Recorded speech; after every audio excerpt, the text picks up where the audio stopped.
Alors changement radical de situation, puisque là, de la voiture sportive, puissante, mais relativement homogène et confortable, on passe à une voiture dont je ne vous cache pas que je redoutais qu'elle soit un peu marketée. C'est-à-dire que c'est une voiture vaguement allégée, puisqu'un peu plus de 50 kg, vaguement plus performante, puisqu'on gagne 30 chevaux par rapport à une M3 V8 de série, et qui finalement, très heureuse surprise de ma part, et toutes mes excuses aux ingénieurs de motorsport, on se trouve sur une voiture qui, dans les faits, est une vraie voiture de sport et spécifiquement une vraie voiture de circuit. C'est-à-dire que le moteur déjà justifierait presque à lui seul le surcoût majeur imposé par BMW par rapport à une M3 V8 de série. 138 000 €, on est pratiquement à 50 000 € de plus, donc c'est quand même pas négligeable. Mais dans les faits, même si on a gagné 30 chevaux, la voiture passe à 4,4 litres, donc au bénéfice direct de l'allonge et surtout du couple. La course a été allongée aussi, donc la prise de tour est toujours exceptionnelle. Le châssis, inévitablement, est spécifique. Les jantes, les freins, qui bizarrement passent aussi piston, avec d'énormes disques.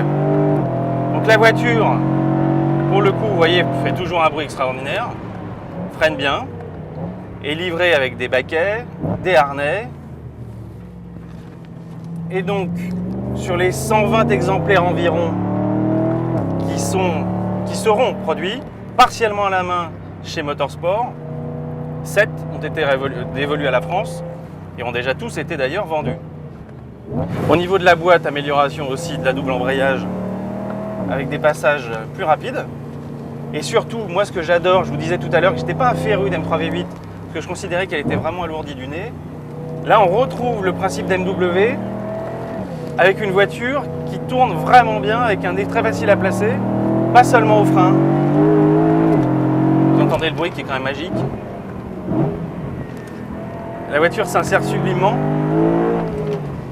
Les freins réagissent super bien. Au niveau du châssis, par contre, il n'y a pas de problème. C'est impossible à utiliser sur route. C'est vraiment une voiture pour le circuit. Alors surtout, comme je disais tout à l'heure, bien penser à freiner en ligne parce que la voiture, même si elle est très saine, reste très vive. Mais elle grippe extraordinairement. Alors le problème ici, c'est qu'il y a quand même énormément de gomme. L'éternel parabolique.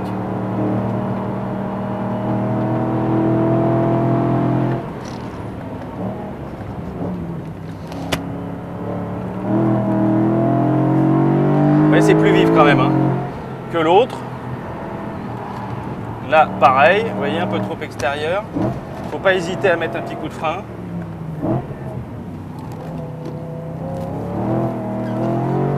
La voiture grippe très très fort. Toutefois, elle tolère pas trop les bêtises, comme le faisait par exemple la série 1M, puisque pour le coup, avec son roulis, était très progressive. Là, ça reste quand même assez radical. Alors, on n'est pas à la au coup de raquette, bien sûr.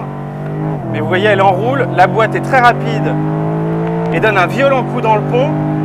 Ce qui fait qu'il vaut mieux éviter de passer des vitesses dans les virages. Ouais, ça freine très fort, bien en ligne. C'est vraiment le jouet ultime pour le circuit. Il y a un shifter en plus qui vous indique si vous êtes sur le bon rapport ou pas.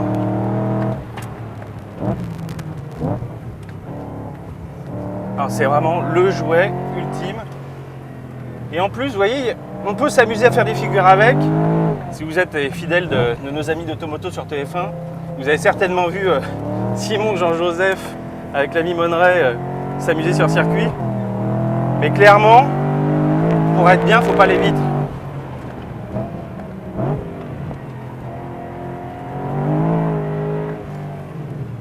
C'est un outil ce truc. Enfin, une voiture qui me réconcilie avec la M3 en fait.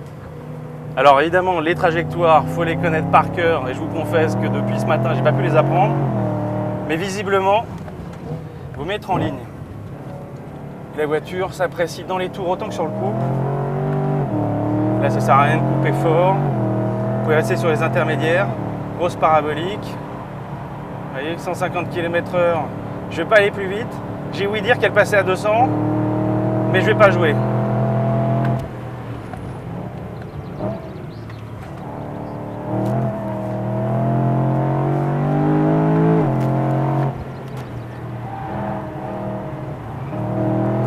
cale super bien, les reprises d'appui sont assez extraordinaires. Et puis surtout cette boîte d'une rapidité incroyable.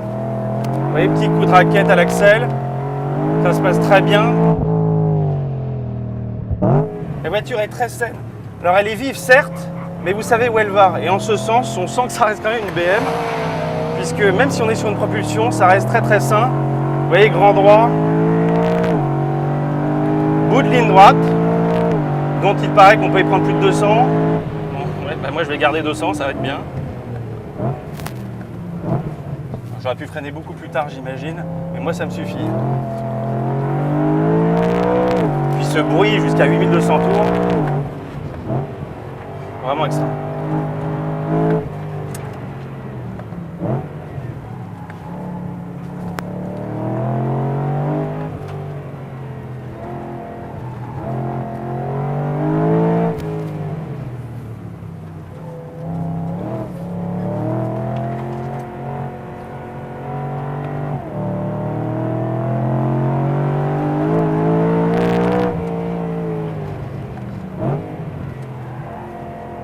Elle se place vraiment bien.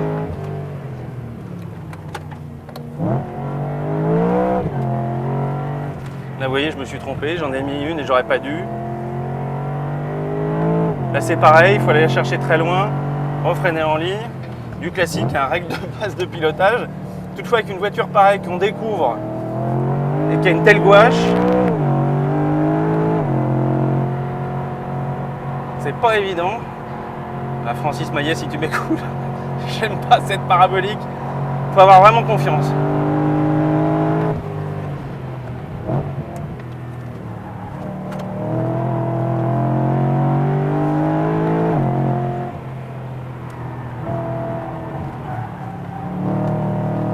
Vous voyez, on peut très rapidement sortir quand même, mais ça reste très sain.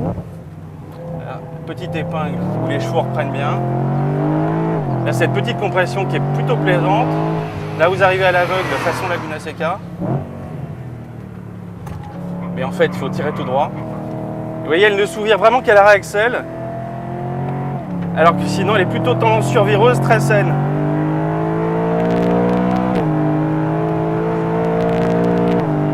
C'est vraiment un truc étonnant. J'étais pas très partisan de ce type d'engin. 138 000 €, ça fait quand même des sous et on se dit qu'on peut quand même peut-être trouver mieux, ou en tout cas plus facile à utiliser. Mais dans les faits, cette voiture n'a rien à faire sur route ouverte. Ce serait vraiment un crime, d'autant, vous le verrez tout à l'heure, qu'elle est outrancièrement inconfortable sur route. Je vous parle même pas des pavés parisiens. Par contre, c'est une voiture pour le circuit et je pense que les 7 clients français, à supposer qu'ils y mettent un jour une roue, vont vraiment s'amuser. Sachant qu'en plus, ce mode MDM dégradé spécifique est excellent. J'aime bien cette voiture.